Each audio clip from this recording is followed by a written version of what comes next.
अनजिमा बा जोंनि ट्राइबेल दानि अनजिमाया एसटि होखानायाव जों सफैबाय नै नाथाय दिनै मोनद' हारि जे क'क्राझार चिरां बेखौ दाजाबनानै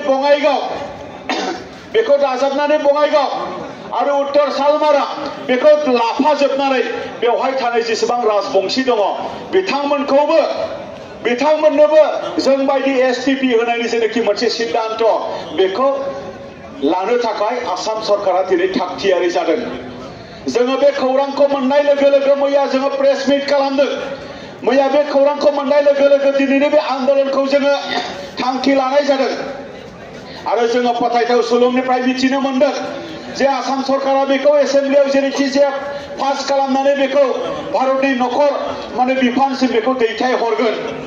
मैयानि फुङाव आसामनि गोबां माने गेदेर गोलाव आसामनि गोबां माने जेनाखि सरकाराव थानाय बिथांमोनजों दुलाराय बर' फरायसाफोरनि मानगोनां आफादगिरि बिथाङा मबाइल मेसेजजों लोगोसे फनजों रायलायनायजों लोगोसे बिथांमोना दान्थे बिदान्थे माने मैया खालामलायनाय जादों।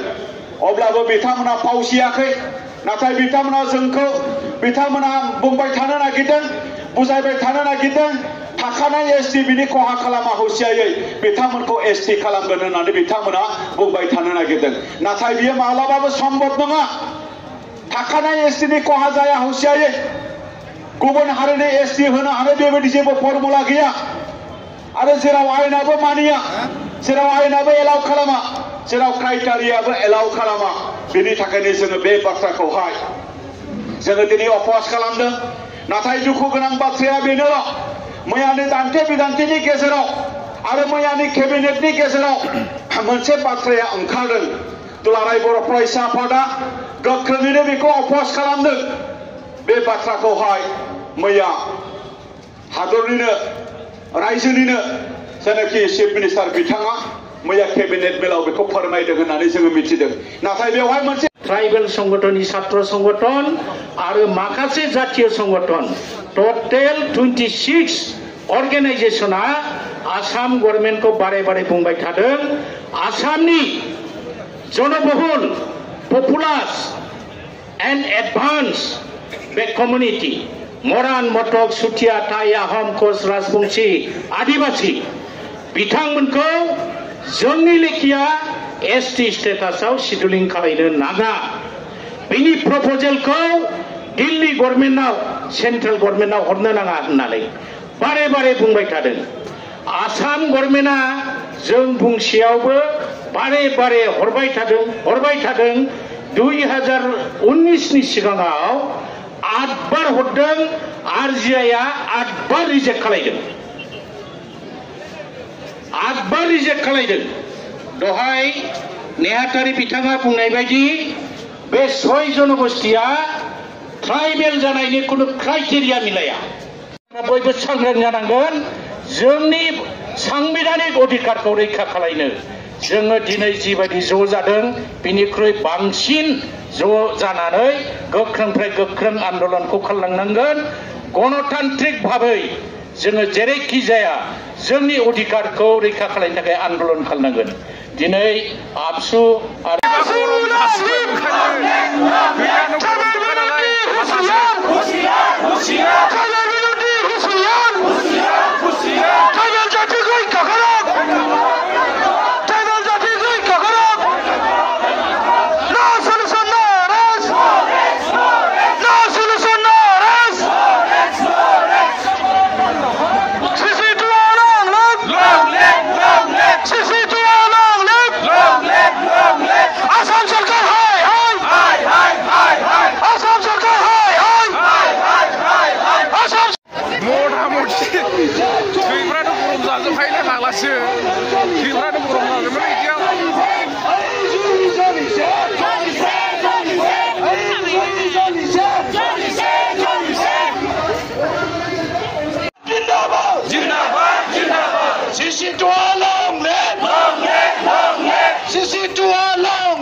বন্ধ করো এই জনগোষ্ঠীকে এসটি করা বন্ধ করো আসাম সরকার হুঁশিয়ার আসাম সরকার হুঁশিয়ার বন্ধ করো এই জনগোষ্ঠীকে এসটি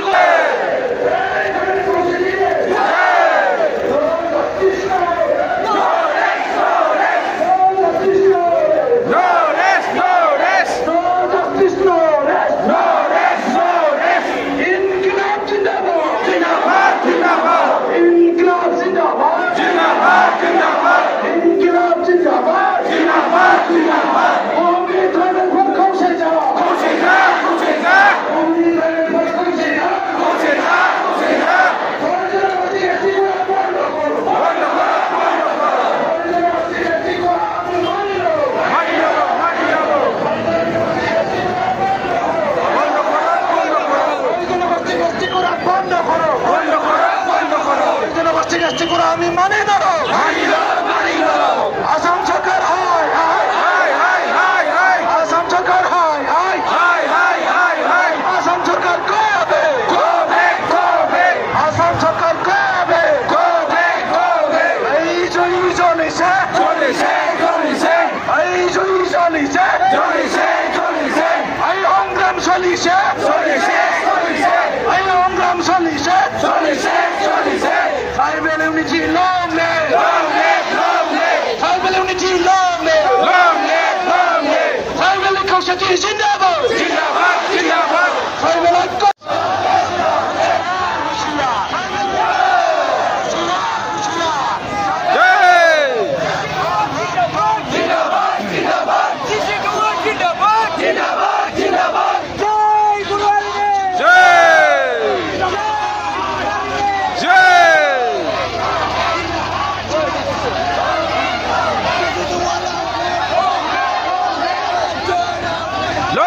Long live!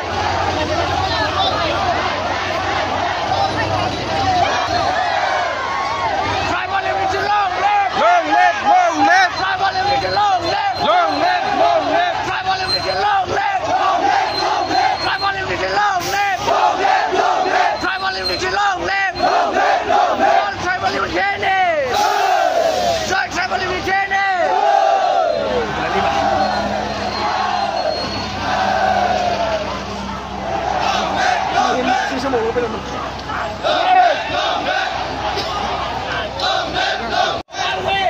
मोटामोटी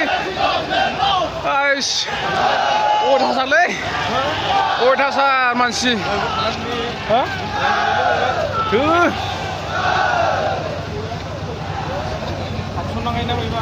जायो जोंलां थांबाबो जाबायना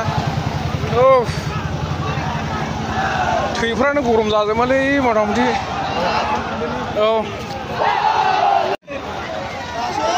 फुरा बन्द नै मेन रडखौ बन्द खालामबाय जों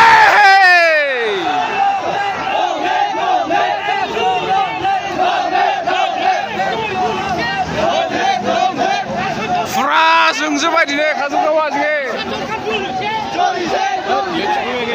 हा अयथासार मानसिनो आग्लासो लासै लासै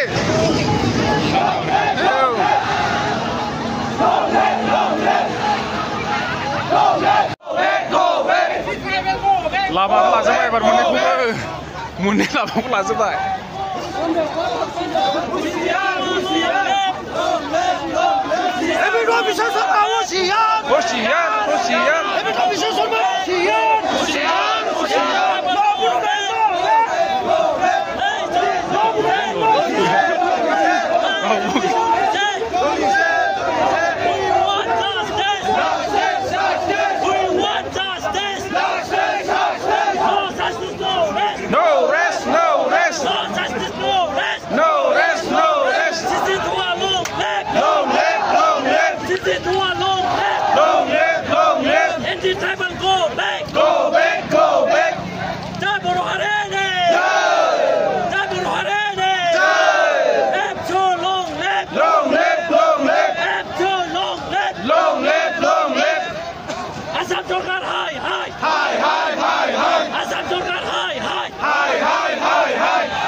जों ओंखारबाय होनबाथाय आलादा जायोलै होननानैसो खोनाबाय एकदम दमानैसो आलादा जाखायो गोदोबो बड'लेण्ड दावरावआवहाय देन्जार जाखादों दा आगुन दाबो एसटि होबथानायावहाय आगुन ना लाजा थैफ्रानो बोरैबा जादोंमोनलै मथा मथि खोमोनफ्रा गांसे सेव जाजोबखायो मथा मथि बिनि माबायानो एसे आलादा जायो फाग्लासो खोमोनफ्रा सिदा जाजोबखायो गोजांस्रिवजोब्बाय नै बोरैबा जाजोबखाबाय फाग्लासो आसरित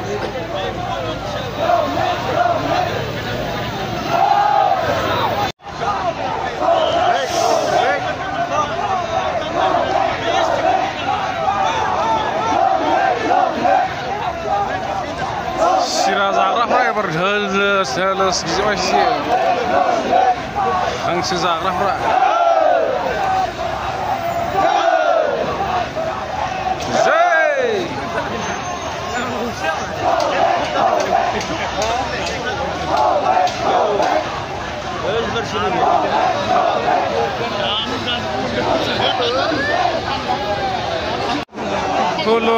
थुलुस मानसिलै हनै अयथासार रायलायजाया हाजार हाजार मानसि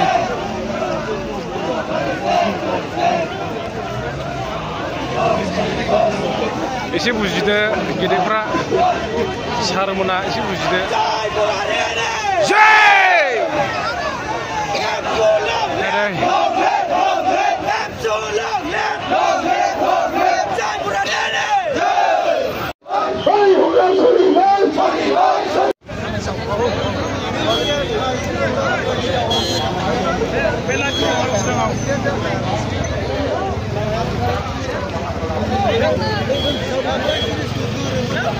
Bela